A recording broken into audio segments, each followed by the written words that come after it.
कम्मो अकेले शहर चली गई है, मैं उसे कहाँ ढूंढूंगी? अरे मुन्नी मौसी, तुम परेशान क्यों हो रही हो? मेरे कुछ दोस्त शहर में रहते हैं, हम चलते हैं साथ में, ढूंढ ही लेंगे हम उन्हें। हाँ, हम सब मिलकर कम्मो को ढूंढ लेंगे, तुम चिंता मत करो। तब जाकर मुन्नी बंदरिया को थोड़ा हौसला मिला और उसने बोला, मुझे खुशी है आप सब मेरे साथ हो। फिर वो सब मिलकर शहर की ओर चल पड़े।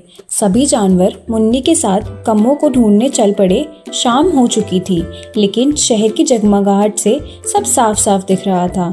सब अलग अलग होकर बाजार में कम्मो को ढूंढने लगे। इतने